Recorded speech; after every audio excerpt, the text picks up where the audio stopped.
안녕하세요, 히어로플래닛의 미토입니다. 요즘 어벤져스 인피니티 워가 모두의 예상대로 굉장한 흥행 성적을 보여주고 있습니다. 그동안의 마블 영화들과는 너무나 달랐던 충격적인 결말, 그리고 더 충격적이었던 오역까지 영화의 내외적으로 상당한 이슈를 만들어내고 있죠. 오늘 영상에서는 이러한 이슈로 주목받지 못한, 하지만 상당히 흥미로웠던 몇 가지 포인트들을 짚어보고자 합니다.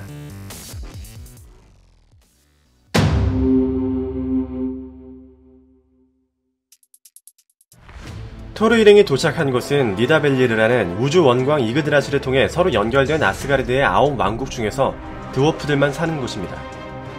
9왕국뿐만 아니라 그 너머의 우주에서까지 알아주는 유명한 왕국으로 300명의 드워프들이 중성자별의 에너지를 이용해서 최고의 무기들을 만드는 대장간 행성이죠. 아스가르드 왕가의 묠리리 같은 전설적인 무기들을 바쳐왔습니다. 그러나 타노스의 습격을 받아 현재는 에이트리만이 남았는데요. 심지어 타노스는 에이트리의 두 손을 못쓰게 만들어버렸습니다. MCU가 원작의 에이트리 설정을 받아들인다면 에이트리는 니다벨리르의 왕이어야 합니다. 피터 딩클리지가 맡은 의문의 역은 바로 에이트리였는데, 원작에서 에이트리는 니다벨리르의 왕으로 아홉왕국에서 유명한 전설적인 무기 제조 장인으로 여겨집니다. 스톤브레이커 역시 원작에서도 니다벨리르에서 제작된 무기인데요. 영화와 다른 점은 베타 레이빌이라는 히어로가 사용하는 망치라는 것입니다. 지난 토르 라그나로크에서 사카르의 이전 챔피언들 석상에 베타 레이빌을 연상시키는 캐릭터가 있어서 팬들 사이에선 이슈가 되기도 했었는데요. 이번에 토르가 사용한 스톤브레이커는 베타 레이빌과의 연관성은 거의 없다고 봐야 할 것 같습니다. 그리고 또 한 가지 재밌는 것은 영화에서 건틀릿이 만들어진 곳이 니다벨리르라고 소개한다는 것입니다. 원래 원작에서는 인피니티 스톤을 다 보관하는 건틀릿 그 자체는 누군가에 의해 만들어진 것이 아니라 타노스가 자신이 평상시에 사용하는 장갑에 인피니티 스톤을 박은 것으로 묘사되죠.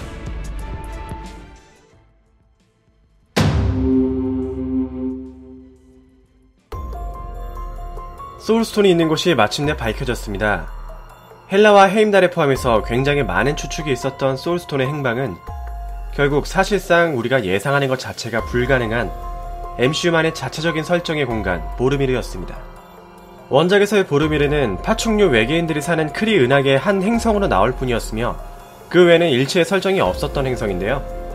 이번 영화에서는 숨겨진 행성으로 소울스톤을 보관하는 장소로 등장하게 됐습니다. 1945년 레드스컬이 테스레트를 만졌을 때 스페이스 스톤이 그를 보르미르로 보냈고, 오랜 수련 끝에 인피니티 스톤에 대해 알게 된 레드스컬은 소울스톤을 탐하려 했을 겁니다. 하지만 그 대가로 지불해야 할 사랑하는 존재가 옆에 없었기에 실패했고, 결국 소울스톤을 지키는 스톤키퍼의 역할만을 하게 됩니다. 퍼스트 어벤져에서 죽은 것인지 사라진 것인지 말만 무성하던 레드스컬에 대해서 케빈 파이기는 그가 어디론가 사라진 것이라고 밝힘으로써 팬들이 그의 재등장을 기대하도록 만들었었는데요. 그의 인피니티 워에서의 등장은 국내외를 막론하고 팬덤에게 굉장히 큰 충격으로 여겨지고 있습니다. 과연 이후에 레드스컬은 어떻게 되었을 것인지, 쭉 소울스톤의 보호자로 지낼 것인지, 혹시나 캡틴의 숙적답게 다시 캡틴과의 접점은 없는 것인지 궁금해집니다.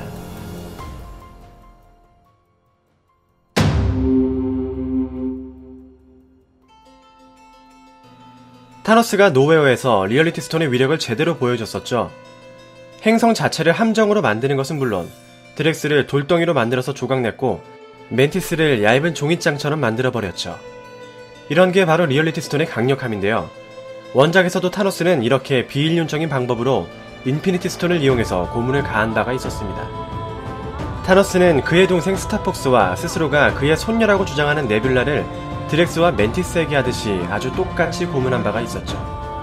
더 나아가서 원작에서도 타노스는 스냅을 통해 우주의 절반을 죽인 바가 있었습니다. 이런 점은 원작에 나온 충격적인 명장면을 고스란히 반영했다고 볼 수 있겠죠.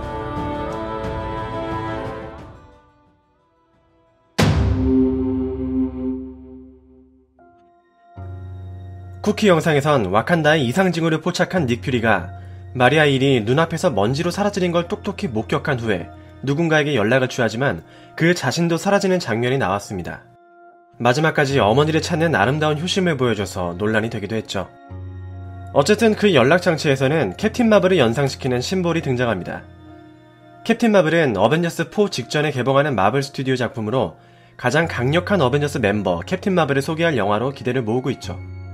다만 영화가 1990년대를 배경으로 하고 있으므로 타노스 스냅 직후의 내용이 얼마나 나올지는 미지수이며 캡틴 마블이 왜 2010년대에 그 중요한 사건에서 활약하지 않았는지가 나와야 하지 않을까 싶습니다.